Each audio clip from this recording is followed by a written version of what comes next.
أعوذ بالله من الشيطان الرجيم بسم الله الرحمن الرحيم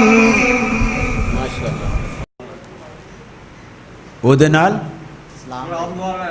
ਅੱਛਾ ਸਾਡਾ ਮਾਨ ਹੈ ਮਸਜਿਦ ਦੇ ਦਰਵਾਜ਼ੇ ਦੋ ਮਲਾਇਕਾ ਇਸ ਤੇ ਬੈਠੇ کیا ਉਹਨਾਂ ਨਾਲ ਅਸੀਂ ਅਸਲਾਮ ਅਲੈਕਮ ਕਹਿ ਸਕਦੇ ਹਾਂ ਕਿ ਨਹੀਂ ਉਹ ਤੇ ਜਿਹੜੀ ਚੀਜ਼ ਤੁਹਾਨੂੰ ਵੈਸੇ ਘਰ ਅਗਰ ਖਾਲੀ ਵੀ ਹੈ ਨਾ ਤੁਸੀਂ ਘਰੇ ਚ ਆਇਓ ਤਾਂ ਵੀ ਸੁਨਨਤ ਹੈ ਇਹ ਘਰੇ ਦਾਖਲੇ ਦੇ ਵਕਤ ਅਸਲਾਮ ਅਲੈਕਮ ਕਹੋ ਚੂੰਕਿ ਫਰਿਸ਼ਤੇ ਘਰਾਂ ਵਿੱਚ ਮੌਜੂਦ ਹੁੰਦੇ ਨੇ ਉਹਨਾਂ ਨੂੰ ਕਰੋ تو اس نیت نال ویسے جدو تسی آؤ گے مسجد بندے تے تقریباً ملن گے ہی تانوں تو سلام کہو کوئی حرج نہیں ہاں وہ ہن تانوں تا نہیں دکھ رہے نا تسی تا نہیں دیکھ رہے ہاں بالکل حاضر نے تسی آؤ السلام علیکم کہو کوئی حرج نہیں اچھی بات ہے لیکن خاص رسول اللہ صلی اللہ علیہ وسلم نے یہ نہیں کیا کہ مسجد چاہو تو انہاں فرشتہ نو سلام کرو خاص اللہ دے رسول نے یہ نہیں کیا لیکن تسی اگر یہ سمجھ کے کر دے ہو تو یقیناً وہ تانوں وعلیکم السلام بھی کہیں گے بالکل ہاں جی بھائی جان اچھا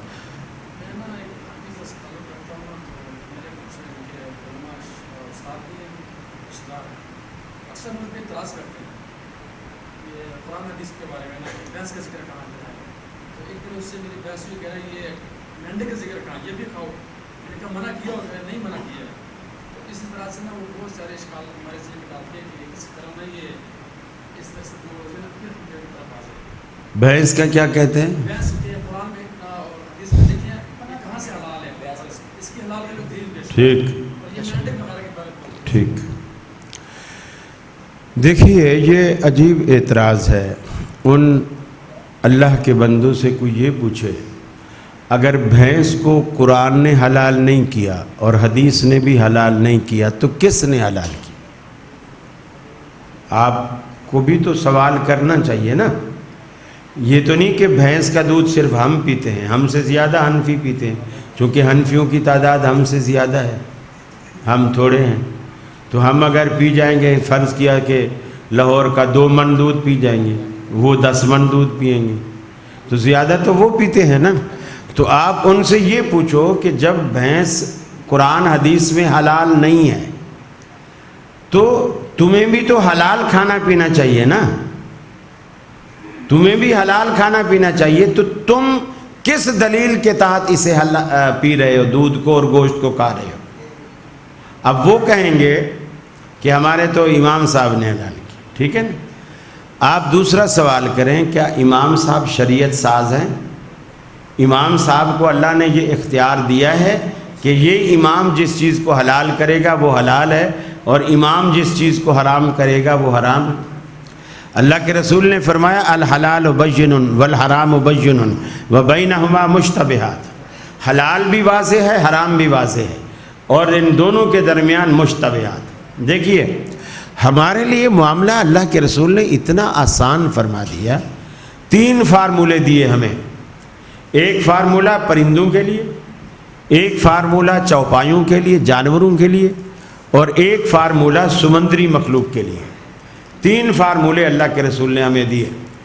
جانوروں کے نام نہیں گنوائے گدھا حرام ہے فلاں سور حرام ہے کتا حرام ہے یہ حرام ہے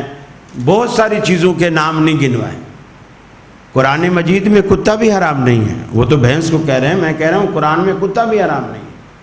پورا قرآن پڑھیے کہیں بھی نہیں کتا حرام ہے سوال یہ ہے کہ شریعت نے نام نہیں بتائے یہ حرام ہے یہ حرام ہے یہ حرام ہے اور یہ لسٹ نہیں بتائی یہ حلال ہے یہ حلال ہے یہ حلال ایسا ہوتا تو پورا قرآن انہی لسٹوں سے ہی بھرا ہوا ہوتا اللہ کے رسول نے فارمولے بتائے جو پرندے ہیں اس میں اللہ کے رسول نے فرمایا ذی مخلب یہ جو پنجے ان کے ہوتے ہیں اور پنجوں میں خاریں بڑے خاردار ناخن اور وہ پنجوں سے شکار کرتے ہیں جیسے باز شکرا اور چیل کوا یہ چیزیں پنجے میں شکار کرتی ہیں اور پنجے میں پکڑ کے پھر اس چیز کو پنجے سے نوچ نوچ کے کھاتی ہے۔ اور ایسے تمام جانور حلال پرندے حلال ہیں جو چگتے ہیں، پنجے میں چیز نہیں پکڑ کے کھاتے، شکار نہیں کرتے، زمین سے دانہ چگتے ہیں، جیسے چڑیا، جیسے کبوتر، گوجرانوالا والے جیسے چیڑے کھاتے ہیں یہ حلال کھاتے ہیں، اسی طرح کبوتر، اسی طرح اور پرندے جسے مینا کہتے ہیں، فاختہ کہتے ہیں، پنجاب میں شاید اس کو لالی بولتے ہیں، اور بٹیر ہے اس کو بولتے ہیں، اور فاختہ کو گیری کہتے ہیں۔ تو یہ اللہ کے رسول نے فارمولہ بتا دیا۔ اب ہم جو پرندہ اس پہ اترتا جائے گا وہ حلال ہے۔ جو چوپائے ہیں جانور، ان میں جو درندے ہیں زیناب، اللہ کے رسول نے فرمایا زیناب، یہ جو بیچ کے 4 دانت ان کے برابر ہوتے ہیں، اور سائیڈ سے پھر ایک دانت ادھر سے ایک دانت ادھر سے، بیچ والے دانتوں سے اوپر اٹھا ہوا ہوتا ہے،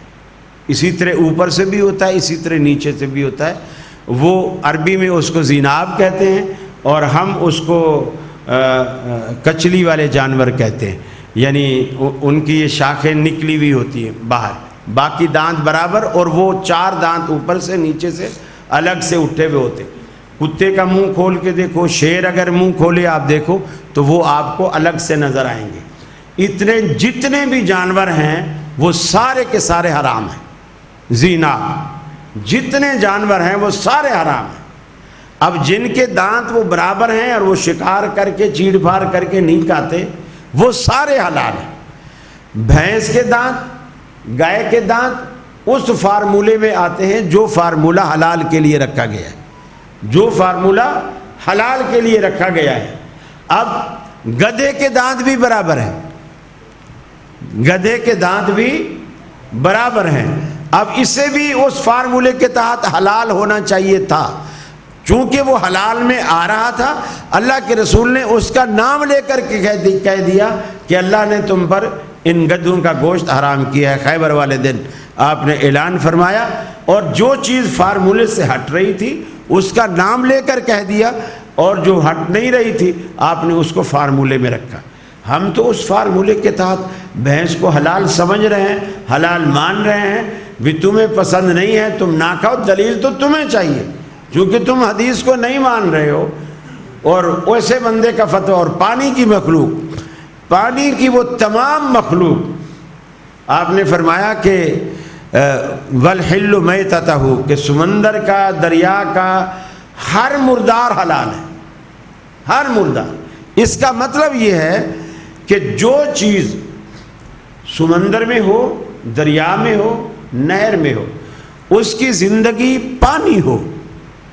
پانی سے نکالے تڑپنا شروع کر دے۔ مینڈک پانی سے باہر نکالیں نہیں مرتا ہے، نہیں مرتا ہے، مینڈک باہر بھی ہوتے۔ آپ گرمیوں کے دنوں میں بتیاں جلائیں، مینڈک چھوٹے چھوٹے آ جاتے ہیں پتنگوں کو کھانے کے لیے، خشکی پہ رہتے ہیں۔ مگرمچھ پانی میں بھی رہتا ہے، باہر بھی رہتا ہے، حرام ہے۔ اچھا، اسی طرح کیکڑے سمندر میں بھی رہتے ہیں، باہر پتھروں پہ بھی بھاگتے پھرتے ہیں۔ اسی طرح کچھوے پانی میں بھی رہتے ہیں، باہر بھی رہتے ہیں۔ تو جس کی زندگی صرف پانی ہے وہ حلال ہے، اور اس میں مچھلی کی تمام قبیل اس کے اندر آتی ہیں، یا ایک جھینگا مچھلی کہلاتی ہے، چھوٹا سا اتنا سا جیسے ٹڈی دل آتا ہے نا، اس کا جو بیچ کا دھڑ ہوتا ہے وہ اتنا ہوتا ہے، یا کچھ صحت مند ہوں تو اس سے تھوڑے بڑے بھی ہوتے ہیں، وہ بھی پانی کے بغیر نہیں رہتے، ہم اسے جھینگا کہتے ہیں۔ کراچی میں اس کی بریانی بھی سردیوں میں بڑے شوق سے بنائی جاتی ہے، بہت بے حد گرم ہوتا ہے، اس کا سوپ بھی بناتے ہیں، بریانی بناتے ہیں، ویسے بھی سالن بناتے ہیں۔ اس کی مونچھیں ہوتی ہیں وہ نوچ کے پھینک دی جاتی ہیں، کوئی کانٹا نہیں ہوتا اس میں، پیٹ میں سے ایک آنت نکلتی ہے وہ اس کو نکال کے پھینک دیا جاتا ہے، باقی سفید بالکل بہترین گوشت ہوتا ہے، وہ بھی پانی کے بغیر زندہ نہیں رہتا۔ تو پانی کا ہر وہ جانور جس کی زندگی پانی ہو اور پانی کے بغیر زندہ نہ رہتا ہو وہ حلال ہے۔ یہ فارمولہ ہے، اور اس کے لیے آپ یہ فارمولہ یاد کر لیں، آپ بالکل آپ ان سے مناظرہ کر سکتے ہیں۔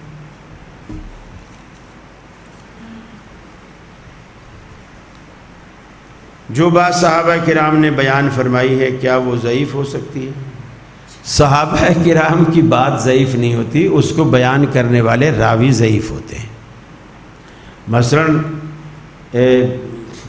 حضرت ابوبکر صدیق نے بات کی وہ تو سچی ہے، لیکن حضرت ابوبکر صدیق نے مجھ سے تو بات نہیں کی نا،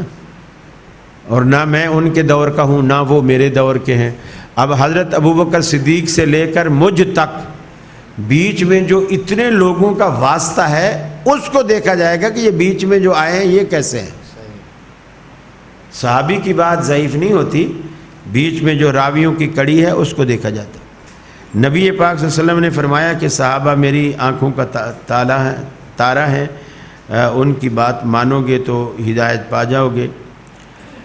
آپ نے یہ نہیں فرمایا کہ صحابہ میری آنکھوں کا تارا ہے، آپ نے فرمایا اصحابی کا نجوم بأیہم اقتدیتم اہتدیتم،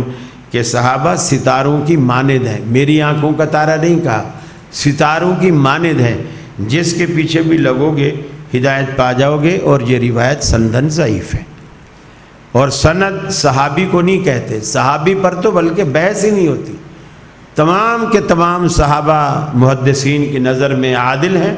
ان پر بحث نہیں ہوتی۔ رجال کی کتابوں میں بھی کوئی امام جو ہے وہ صحابی کی زندگی پر بحث نہیں کرتا، اس کے بعد بحث شروع ہوتی ہے۔ صحابہ تمام کے تمام، چونکہ قرآن نے کہہ دیا رضی اللہ عنہم ورضوا عنہ، اللہ ان سے راضی ہے، یہ اللہ سے راضی ہیں، پھر ہم اس کے بارے میں بدگمان کیسے ہو سکتے ہیں؟ ٹھیک ہے جی، بس جی جی بولے بولے بولے جلدی کریں، یہ عشاء مجھے یہیں پڑھوانے کے چکر میں جی۔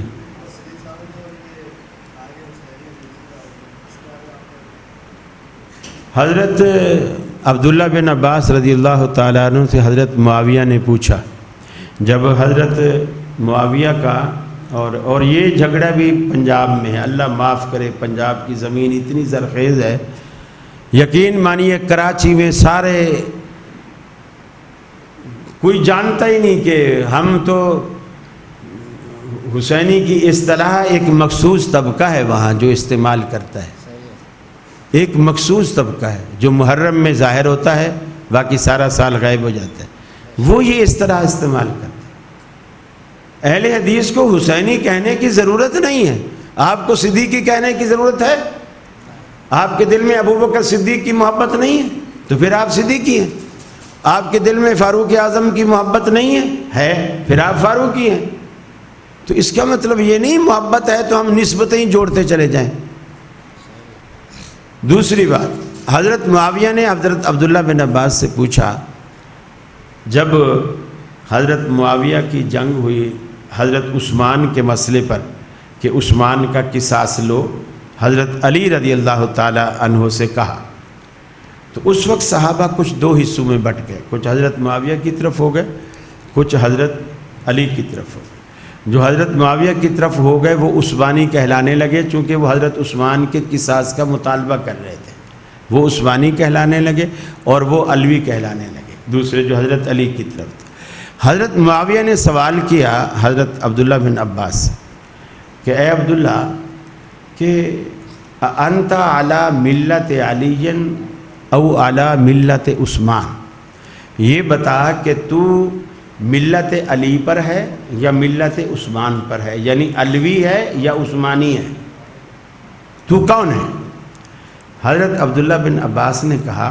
لست علی ملت علی ولا علی ملت عثمان، ارے میں نہ علوی ہوں نہ عثمانی ہوں، بل انا علی ملت رسول اللہ صلی اللہ علیہ وسلم، میں تو صرف محمدی ہوں، میں تو ملت رسول پر ہوں، میں تو رسول کے طریقے پر ہوں۔ اور یہی ہمیں سوچنا چاہیے، اور مسلمانوں میں تفرقہ نہیں ڈالنا چاہیے، دراڑ نہیں ڈالنی چاہیے، ہر اس بات سے بھی بچنا چاہیے جو دراڑ ڈالتی ہے۔ بس جی